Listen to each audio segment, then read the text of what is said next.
berkata dengan lantang, kalimat berbeda, substansi makna yang sama. Ana rabbukumul a'la. Ana, aku, rabbukum, Tuhan kamu, a'la, yang paling tinggi. Ternyata kekuasaan boleh bisa merubah makhluk merasa menjadi khalik. Orang kalau sudah terlalu lama berkuasa, melihat manusia tertunduk-tunduk ketakutan, maka berubah dalam dirinya, berkata, kaulah yang paling berkuasa, engkau adalah Tuhan. Itu pernah terjadi pada Namruz dan menular kepada Parau. Al-Quran menyebut dia Fir'aun. Ana, aku, Rabbukumul a'la, Tuhan kamu yang paling tinggi. Bagaimana cara Allah mematikan Fir'aun? Diceritakan dalam Al-Quran. Falamma adrakahul gharaqu, ketika dia tenggelam di tengah laut merah, masuk air itu ke dalam tenggorokannya dan masuk ke dalam lehernya, terus ke dalam dan masuk ke dalam paru-parunya. Sebodoh-bodoh anak kecil tidak akan ada air masuk ke dalam paru-parunya.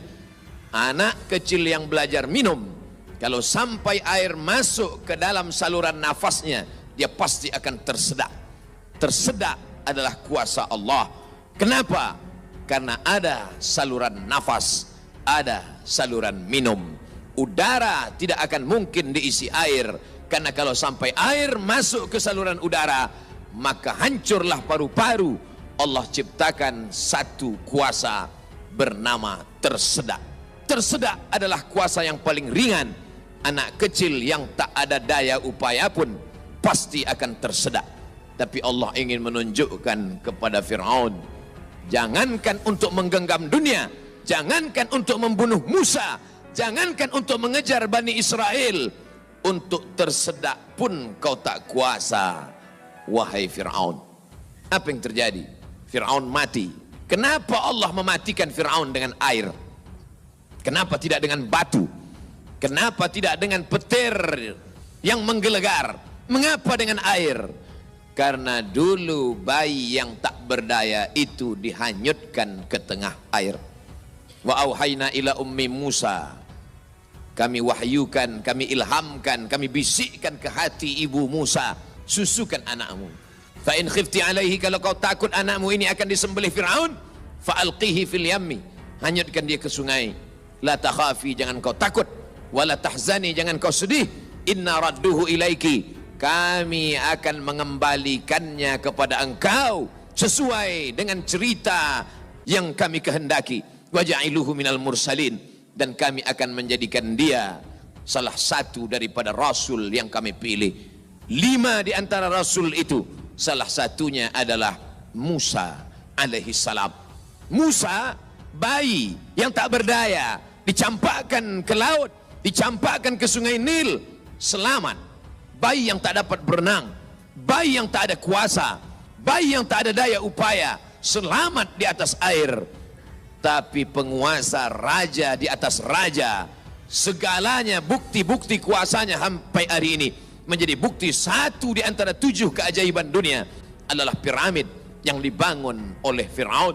Tapi ternyata air yang dulu menyelamatkan bayi Musa, air yang sama menenggelamkan Fir'aun yang amat sangat berkuasa.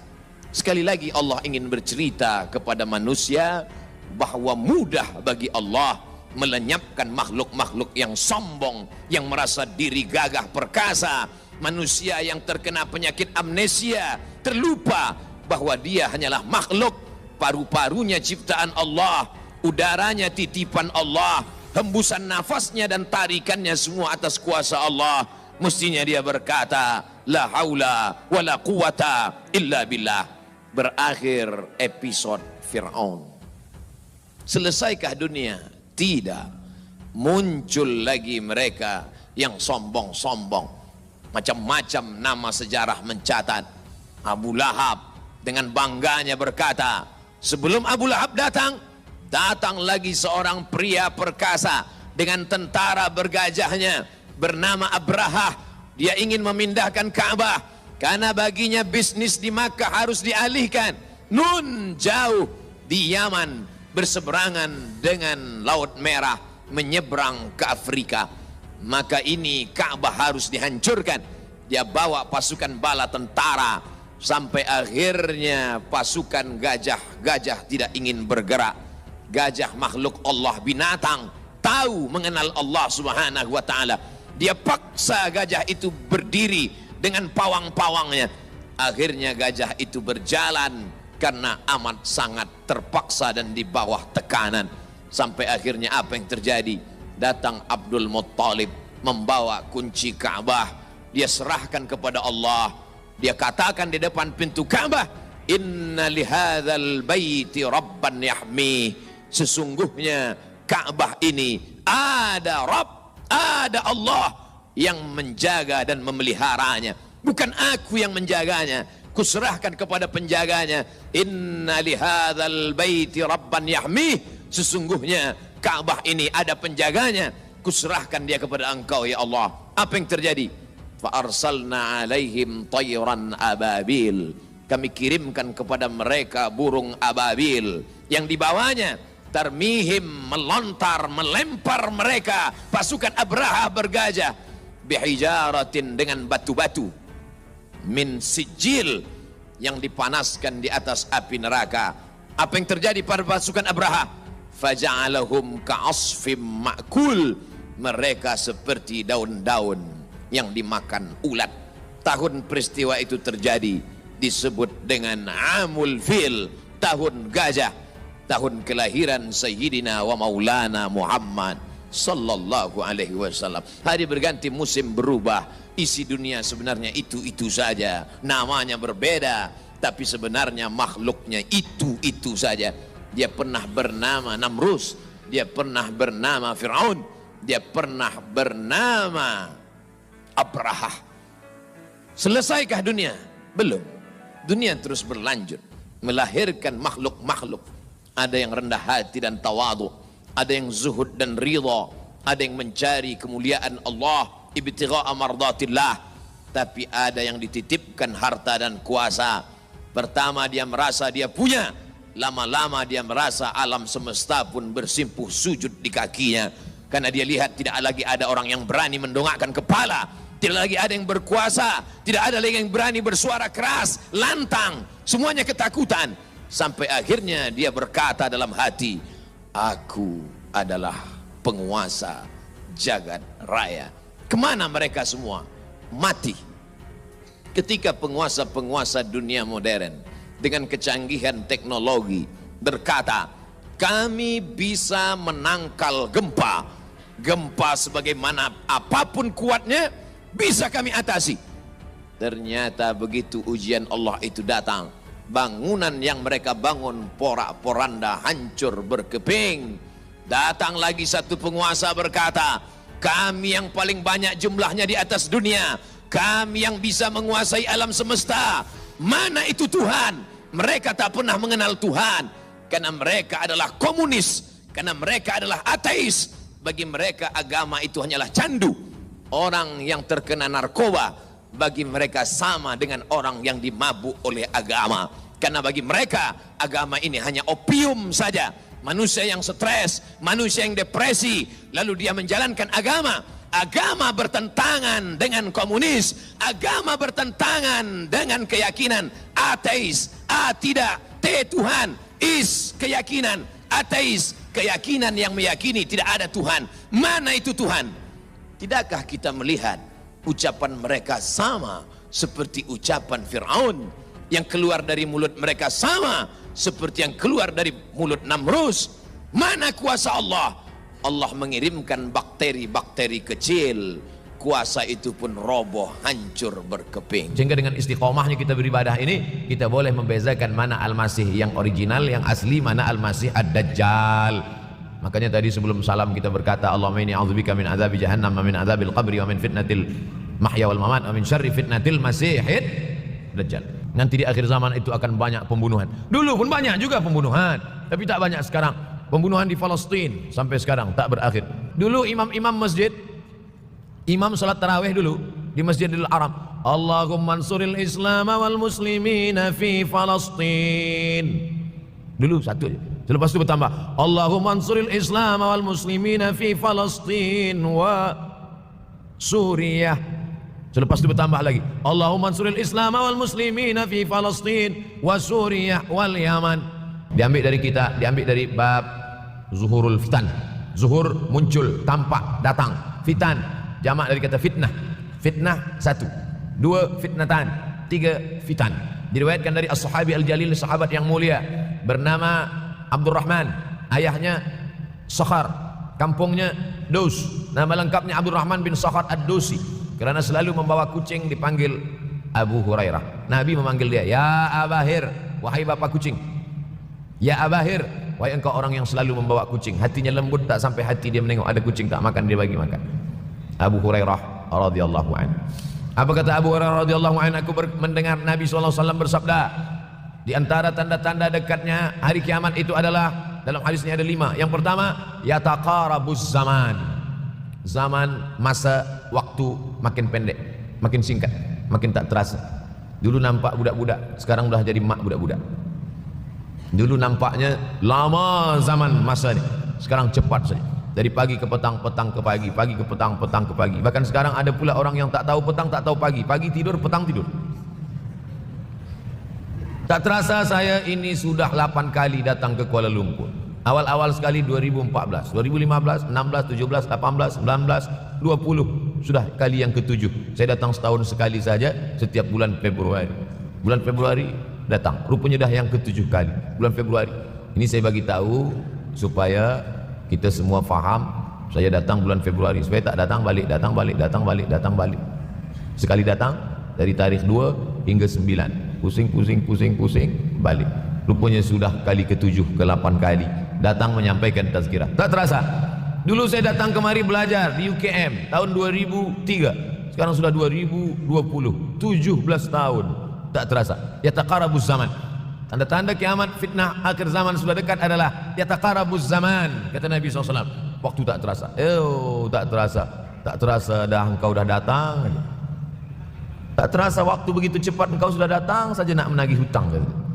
Orang berhutang ni pun rupanya tak terasa juga orang datang. Yang memberi pinjaman pula terasa lama betul. Apakah beza antara 5 minit dulu dengan 5 minit sekarang? Sama. Apakah beza antara 24 hours, 24 jam dulu dengan 24 jam zaman Nabi dengan 24 jam zaman sekarang? Sama.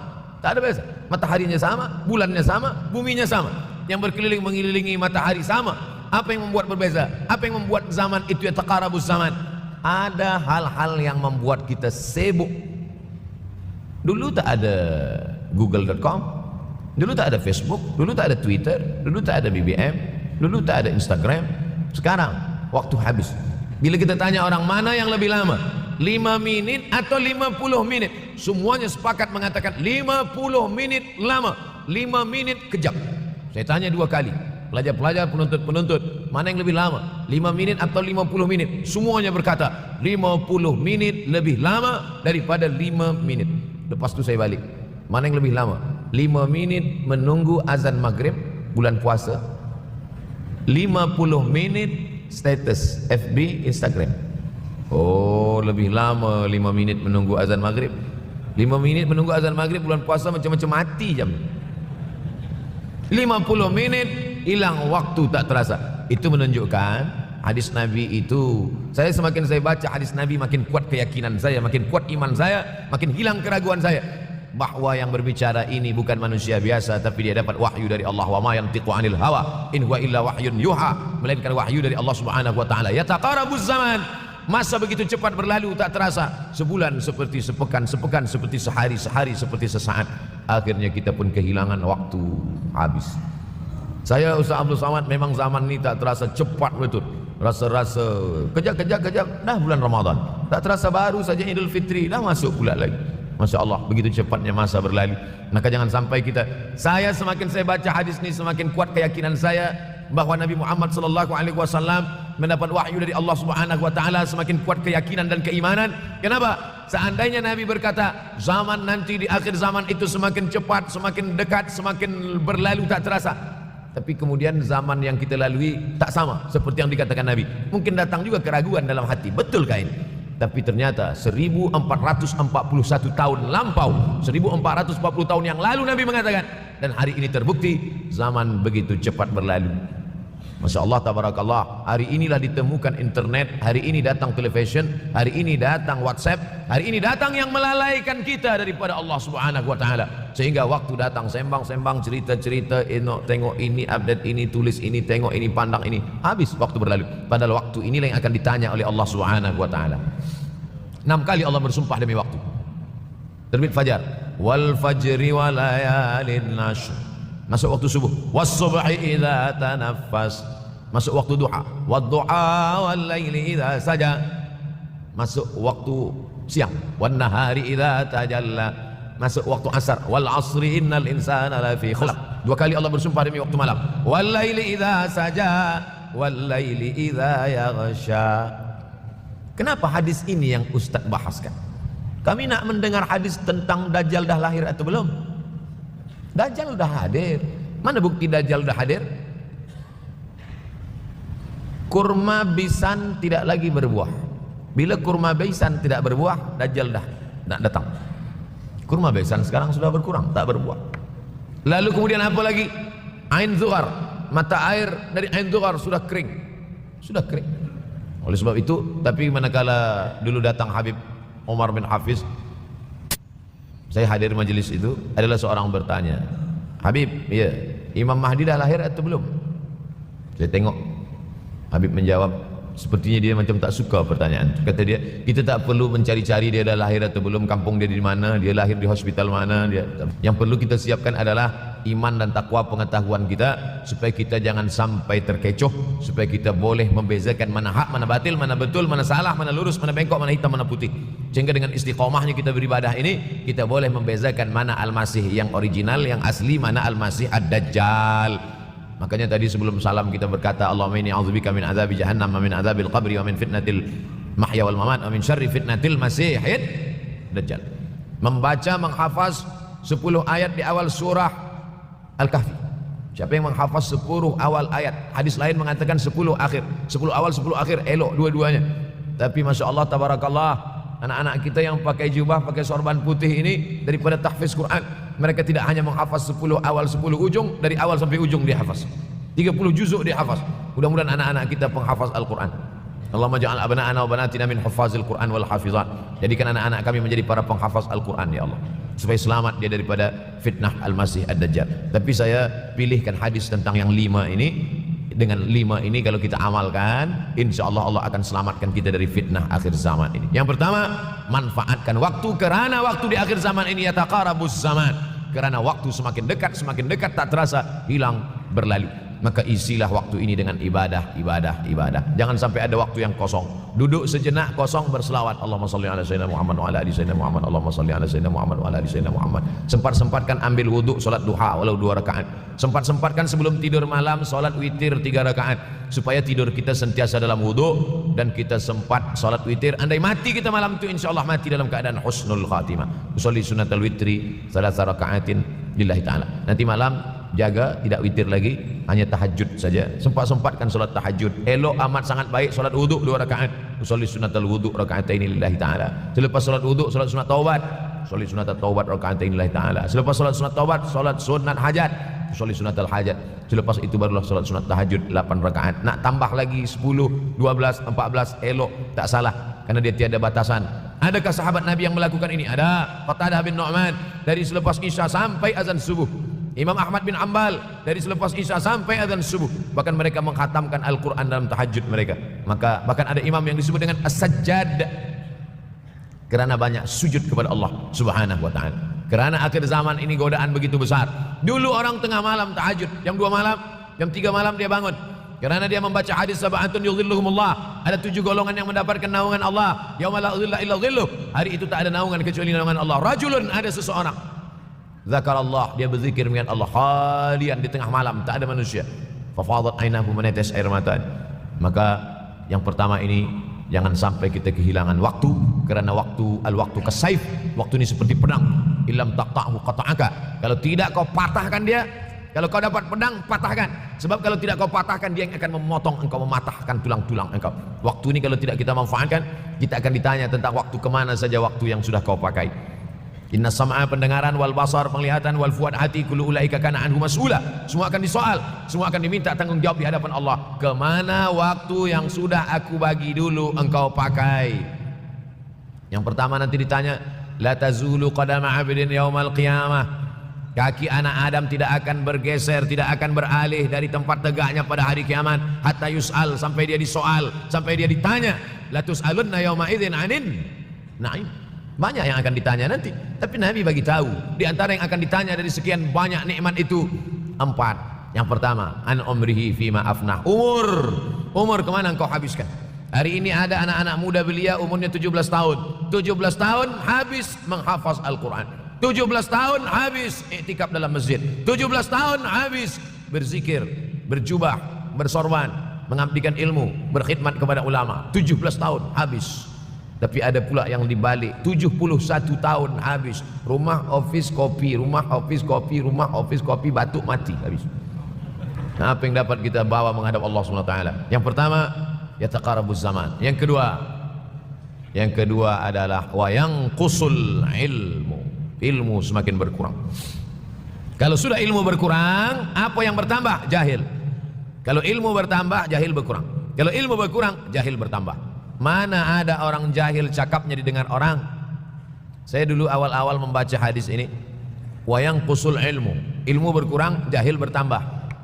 Rasanya tak mungkin, tak logik, tak masuk akal. Mana ada orang tak berilmu cakap dia didengar? Sekarang baru saya faham. Dulu orang tak berilmu ditinggalkan orang. Sekarang orang tak berilmu, asal dia pandai berbicara, dia akan didengar orang. Bahkan orang jahil pula punya channel. Apa namanya? Jahil.com. Orang jahil punya channel. Banyak pula follower dia daripada follower kita. Banyak pula viewer dia daripada viewer kita. Sebab apa? Sebab yang menyaksikan tiada berilmu, yang berbicara tiada ilmu. Oleh sebab itu maka kita galakkan menuntut ilmu di majlis-majlis ilmu. Untuk apa Abdul Somad sudah berumur 43 tahun pun masih pergi juga lagi ke Sudan belajar? Apa yang nak dicari ini? Tak lain tak bukan, mudah-mudahan kita termasuk orang yang sampai akhir hidupnya mencari ilmu, insyaallah. Saya datang kemari bukan niat mengajarkan ilmu. Saya datang ke Malaysia tetap niatnya belajar mencari ilmu. Man salaka tariqan, siapa yang melangkahkan kaki melalui suatu jalan, yaltamisu fihi ilman, siapa yang melalui suatu jalan niatnya untuk mencari ilmu, sahalallahu lahu bihi tariqan ilal jannah, dimudahkan Allah jalannya menuju surga. Innallaha la yantazi'ul ilma intiza'an. Innallaha la yanzi'ul ilma intiza'an. Allah kalau mencabut ilmu bukan macam mencabut pokok kayu dari tanah. La yantazilul ilmu intiza'an. Allah tidak mencabut ilmu macam mencabut pokok kayu dari tanah hingga ke akarnya, tidak. Lalu bagaimana ilmu ini dicabut? Biqabdil ulama. Dengan matinya ulama maka habislah ilmu. Meninggal Imam Syafi'i, berkurang ilmu. Meninggal Imam Nawawi, berkurang ilmu. Meninggal Imam Fulan, berkurang ilmu. Maka yang hadir adalah al-juhala. Yang lebih menakutkan lagi adalah al-juhala bi thawbil ulama. Orang jahil dengan pakaian ulama. Abdul Somad tidak mengatakan dirinya ulama. Saya selalunya membacakan ayat Quran, membacakan hadis Nabi, menyampaikan fatwa ulama. Tak pernah saya berceramah, bertausiah. Menurut saya, siapa saya? Siapa kita? Syafi'i manusia, saya manusia. Syafi'i boleh berfatwa, saya juga boleh berfatwa. Imam Syafi'i berfatwa, Al-Quran 30 juzuk dalam kepala dia. Kita juzuk 30 pun kadang-kadang hilang. Imam Syafi'i balik dari masjid ke rumah, dia tutup telinga. Datang orang bertanya, Syafi'i, ya, kenapa engkau tutup telinga? Sebab bila aku dengar dari masjid ke rumah, semua yang aku dengar masuk tu semua aku ingat. Aku takut dia ingat di dalam, maka aku tutup. Kita, yang saya sampaikan tadi pun tak ingat. Oh, Ustaz mengejek kami, enggak. Jangankan yang mendengarkan, yang bercakap pun tak ingat. Nasib baik datang orang Jepun mengingatkan kita. Nah ini, nama dia Sony. Oleh sebab itu maka yang kedua, akhir zaman, wa yanqusul ilmu. Ilmu makin kurang. Maka bersyukur anak-anak yang dimasukkan ke rumah tahfiz. Kalau ada rumah tahfiz di kampung biasa, kalau ada rumah tahfiz di desa, dusun biasa, tapi ada tahfiz di tengah kota besar Kuala Lumpur, masih ada lagi rumah tahfiz Quran. Siapa yang mewakafkan rumah tahfiz? Siapa yang memberikan beras? Siapa yang memberikan duit? Siapa yang memberikan belanja? Siapa yang mengirimkan ustaz? Masya Allah, tabarakallah. Maka ini semua mudah-mudahan kita istiqamah semuanya insyaallah. Supaya apa? Supaya lahirlah anak-anak kita yang alim, berilmu, karena ini makin banyak orang jahil. Aftau bi ghairi ilmin, memberikan tazkirah fatwa tanpa ilmu. Dhalla wa adalla, dhallu wa adallu, sesat, menyesatkan. Kalau setakat sesat saja, ini sudahlah sesat, menyesatkan. Na'udzubillah. Masuk yang ketiga. Yang ketiga adalah wa yanqusul ilmu, setelah habisnya ilmu-ilmu ini semua dicabut oleh Allah Subhanahu wa taala. Lalu kemudian setelah ilmu dicabut Allah Subhanahu wa taala, wa yulqas syuh. Wa may yuqashuh, sin dengan hak kecil. Wa may yuqashuh nafsihi fa ulaika humul muflihun. Siapa yang selamat daripada sifat syuh, itulah orang yang beruntung. Hayya 'alal falah, mari kita menuju keberuntungan, kemenangan. Siapa orang yang menang? Selamat daripada sifat syuh. Ada orang menerjemahkan syuh ini pelit, bakhil. Bakhil ada yang lebih parah daripada bakhil. Syuh. Bakhil ini, bakhil tidak ingin memberikan uangnya untuk orang lain. Itu bakhil. Dia ada uang 10 ringgit. Uang itu hanya dia makan saja. Dia tak mau walaupun setengah sen kepada orang lain. Itu namanya bakhil. Kalau syuh ini, duit dia simpan, duit orang pula dia makan. Nah, itu syuh. Jadi lebih parah lagi. Oleh sebab itu, kalau sudah ilmu ini dicabut, orang menjadi jahil, maka datang penyakit syuh yang ketiga. Apa itu syuh? Hubbud dunya, hubbul mal, wa tuhibbul mala hubban jamma. Engkau sayang kepada harta, amat sangat sayang. Dia pegang semuanya sampai tak meleleh, tak menetes walaupun satu tetes. Akhirnya mereka inilah pendusta-pendusta agama. Ara'aital ladzi yukadzibu biddin. Tahukah kamu siapa itu yang mendustakan agama? Fadzalikal ladzi yad'ul yatim. Mereka itu yang membiarkan anak yatim. Wala yahuddu ala ta'amil miskin. Dia tidak mempedulikan makanan orang miskin. Sebab apa? Bukan sebab tak ada harta, sebab syuh. Kenapa syuh? Sebab tak ada ilmu. Tak ada ilmu tentang akhirat. Dia pegang, dia simpan, mati, habis. Yang dia bawa hanyalah 1, 2, 3 helai kain kafan saja.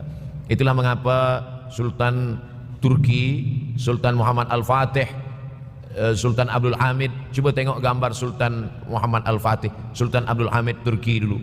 Sorban dia besar-besar. Saya dulu terkejut, lama saya tengok, kenapa sorban orang Turki ini besar-besar. Lama-lama saya baca rupanya sorban orang Turki itu kain kafan. Tuan-tuan balik dari sini beli kain kafan 2 meter, ikatkan kepala, bawa sembahyang supaya ingat mati. Bolehkah menyiapkan kain kafan? Baca kitab Tambihul Mughtarrin, peringatan bagi orang-orang yang tertipu. Di situ ditunjukkan banyak ulama, bahkan mereka menggali tanah di dalam rumahnya. Malam-malam dia tahajud, selepas tahajud dia duduk di dalam tanah itu supaya terasa bagaimana rasanya mati. Gali tanah 2 meter, masuk ke dalam. Tapi kalau nak buat itu kita saja dengan Allah. Jangan pula, banyak juga orang sekarang udah gali tanah masuk ke dalam, streaming pula. Hai guys, nak rasakan mata? Mana boleh terasa? Kita saja masuk ke dalam, rasakan macam mana rasa. Sebab kalau cakap saja, marilah kita ingat mati, takutlah kita pada mati. Kita tak tahu bagaimana rasa mati. Kalau nak merasakan bagaimana harus mati, nanti kalau ada orang mati meninggal dunia, masuk kita ke dalam, kita sambut jenazah, kita letakkan, kita duduk, rasakan. Ketika Fatimah meninggal, Fatimah emak Sayyidina Ali meninggal, Nabi masuk ke liang lahat. Masuk Nabi ke liang lahat, Nabi berdoa di dalam. Ketika Utsman bin Affan meninggal, Nabi masuk ke dalam, Nabi pegang jenazah.